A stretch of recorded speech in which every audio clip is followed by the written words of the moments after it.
Hi Mark, I'm Alice, and my student number is 48. Now I'm going to read A Sister's Eulogy for Steve Jobs by Mona Simpson, October 30th, 2011. I grew up as an only child, with a single mother. Because we were poor and because I knew my father had immigrated from Syria, I imagined he looked like Omar Sharif. I hoped he would be rich and kind and would come into our lives and our not yet furnished apartment and help us. Later, after I'd met my father, I tried to believe he'd changed his number and left no forwarding address because he was an idealistic revolutionary plotting a new world for Arab people. Even as a feminist, my whole life I'd been waiting for a man to love. He could love me. For decades, I thought that man would be my father. When I was 25, I met that man and he was my brother. Related opinion. Steve Jobs' Genius, October 29, 2011. By then, I lived in New York, where I was trying to write my first novel. I had a job at a small magazine in the office, the size of a closet, with three other aspiring writers. When one day a lawyer called me, the middle-class girl from California who hassled the boss to buy us health insurance, and said his client was rich and famous, and was my long-lost brother, the young editors went wild. This was 1985, and we worked at a cutting-edge literary magazine. But I'd fallen into the plot of a Dickens novel, and really, we all loved those best. The lawyer refused to tell me my brother's name, and my colleagues started a betting pool. The leading candidate, John Travolta. I secretly hoped for a literary descendant of Henry James, someone more talented than I, someone brilliant without even trying. When I met Steve, he was a guy my age in jeans, Arab or Jewish looking and handsomer than Omar Sharif. We took long walks, it happened, that we both liked to do. I don't remember much of what we said that first day, only that he felt like someone I'd picked to be a friend. He explained that he worked in computers. I didn't know much about computers. I still worked on a manual Olivetti typewriter. I told Steve I'd recently considered my first purchase of a computer, something called a Chromamco. Steve told me it was a good thing I'd waited. He said he was making something that was going to be insanely beautiful. He wanted to tell you a few things I learned from Steve during 3 distinct periods over the 27 years I knew him. They are not periods of years, but states of being. His full life, his illness, his dying. Steve worked at what he loved. He worked really hard every day. That's incredibly simple, but true. He was the opposite of absent-minded.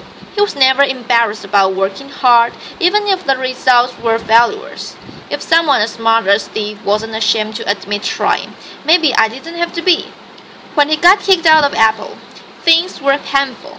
He told me about a dinner at which 500 Silicon Valley leaders met the then sitting president. Steve hadn't been invited. He was hurt, but he still went to work at Next every single day. Novelty was not Steve's highest value, beauty was. For an innovator, Steve was remarkably loyal. If he loved a shirt, he'd order 10 or 100 of them. In the Palo Alto house, there are probably enough black cotton turtlenecks for everyone in this church. He didn't favor trends of gimmicks. He liked people his own age. His philosophy of aesthetics reminds me of a quote that went something like this. Fashion is what seems beautiful now, but looks ugly later. Art can be ugly at first, but it becomes beautiful later. Steve always aspired to make beautiful later. He was willing to be misunderstood. Uninvited to the ball, he drove the 3rd or 4th iteration of his same black sports car to Next, where he and his team were quietly inventing the platform on which Tim Berners-Lee would write the program for the World Wide Web. Steve was like a girl in the amount of time he spent talking about love. Love was his supreme virtue, his god of gods. He tracked it and worried about the romantic lives of people working with him. Whenever he saw a man he thought a woman might find dashing, he called out, "Hey, are you single? Do you want to come to dinner with my sister?" I remember when he phoned the day he met Lauren. There's this beautiful woman, and she's really smart, and she has this dog, and I'm going to marry her. When Reed was born, he began gushing and never stopped. He was a physical dad with each of his children. He fretted over Lisa's boyfriends and Aaron's travel and the skirt length and Eve's safety around the horses she adored. None of us who attended Reed's graduation party will ever forget the scene of Reed and Steve's slow dancing. His abiding love for Lauren sustained him. He believed that love happened all the time, everywhere. In that most important way, Steve was never ironic, never cynical, never pessimistic. I tried to learn from that still. Steve had been successful at a young age, and he felt that had isolated him. Most of the choices he made from the time I knew him were designed to dissolve the walls around him. A middle-class boy from Los Altos who fell in love with a middle-class girl from New Jersey. It was important to both of them to raise Lisa, Reed, Aaron, and Eve as grounded, normal children. Their house didn't intimidate with art and or polish. In fact, for many of the first years I knew Steve and Lo together, dinner was served on the grace and sometimes consisted of just one vegetable. Lots of that one vegetable. But one, broccoli, in season, simply prepared, with just the right recently snipped herb. Even as a young millionaire, Steve always picked me up at the airport. He'd be standing there in his jeans when a family member called him at work. His secretary Lynetta answered, "Your dad's in a meeting. Would you like me to interrupt him?" When Reed insisted on dressing up as a witch every Halloween, Steve, Lauren, Aaron, and Eve all went Wiccan. They once embarked on a kitchen remodel. It took years. They cooked on the hot plate in the garage, the picture building, under construction during the same period, finished in half the time. And that was it for the Palo Alto house. The bathroom stayed old, and this was a crucial distinction, it had been a great house to start with. Steve saw to that. This is not to say that he didn't enjoy his success. He enjoyed his success a lot, just minus a few zeros. He told me how much he loved going to the Palo Alto bike store and gleefully realizing he could afford to buy the best bike there. And he did. Steve was humble. Steve liked to keep learning. Once, he told me if he'd grown up differently, he might have become a mathematician. He spoke reverently about colleges and loved walking around the Stanford campus.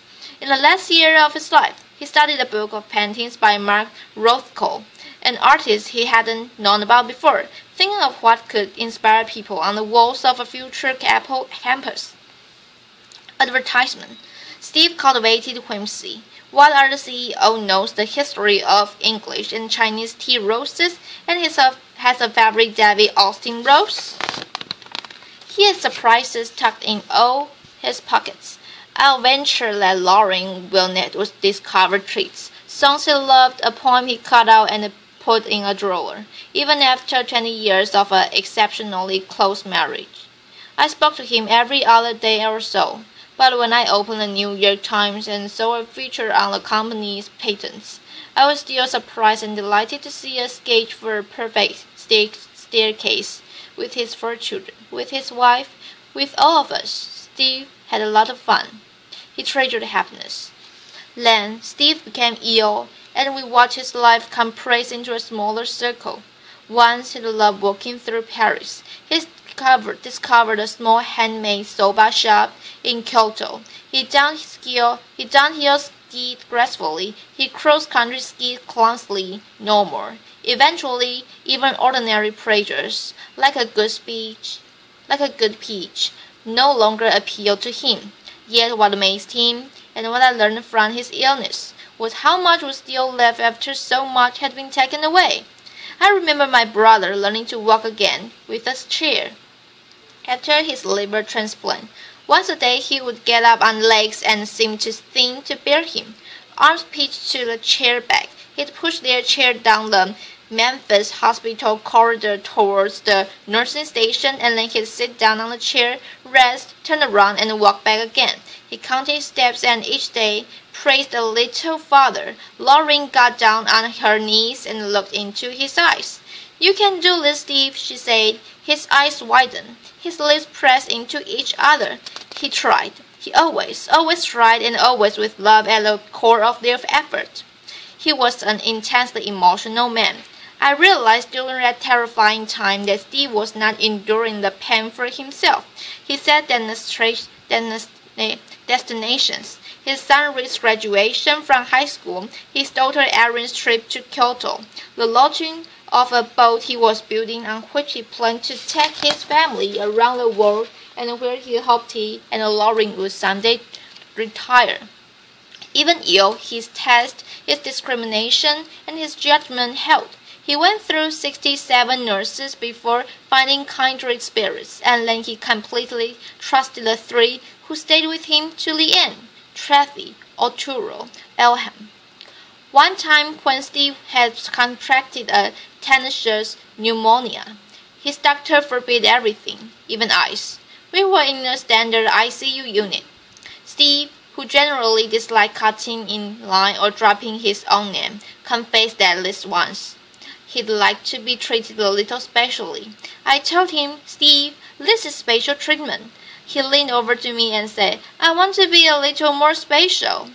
Intubated when he couldn't talk. He asked for a notepad.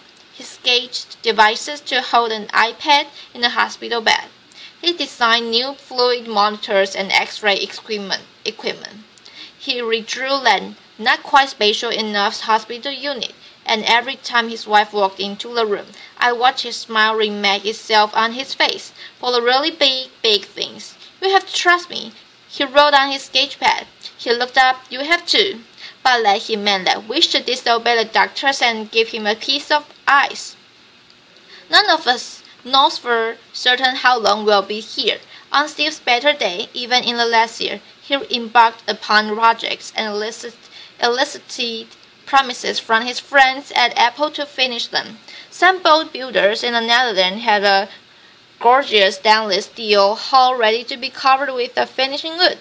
His 3 daughters remained unmarried, his 2 youngest still girls, and he'd wanted to walk them down the aisle as he'd walked me the day of my wedding. We all, in the end, died in medias res, in the middle of a story, of many stories. I suppose it's not quite accurate to call the death of someone who lived with cancer for years unexpected, but Steve's death was unexpected for us. What I learned from my brother's death was that character is essential. What he was how he died. Tuesday morning he called me to ask me to hurry up to Palo Alto. His tone was affectionate, dear, loving, but like someone whose luggage was already strapped onto the vehicle.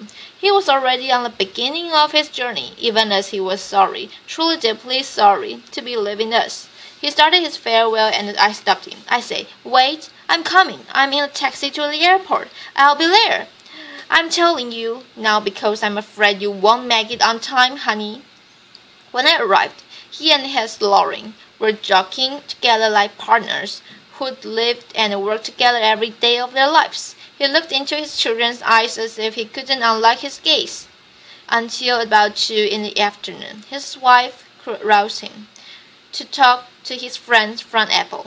Then after a while, it was clear that he would no longer awake to us. His breathing changed. It was severe, deliberate, purposeful. I could feel him counting his steps again, pushing farther than before. This is what I learned. He was working at this too. Death didn't happen to Steve. He achieved it. He told me when he was saying goodbye and telling me he was sorry, so sorry we wouldn't be able to be all together as we'd always planned, that he was going to a better place. Dr. Fisher gave him a 50-50 chance of making it through the night. He made it through the night. Lauren next to him on the bed sometimes jerked up when there was a longer pause between his breaths. She and I looked at each other. Then he would heave a deep breath and begin again. This had to be done. Even now, he had a stern, still handsome profile, the profile of an absolutist, a romantic. His breath indicated an arduous journey, some steep path, altitude. He seemed to be climbing, but with less will, less work ethic, less strength. There was also sweet Steve's capacity for wonderment. The artist believed in the ideal, the still more beautiful later. Steve's final words, hours earlier, with monosyllables repeated 3 times. Before embarking, he looked at his sister Patty, then for a long time at his children, then at his life's partner, Lauren, and then over Liz's shoulders past them. Steve's final words were, "Oh wow, oh wow, oh wow." Bye-bye, Mark.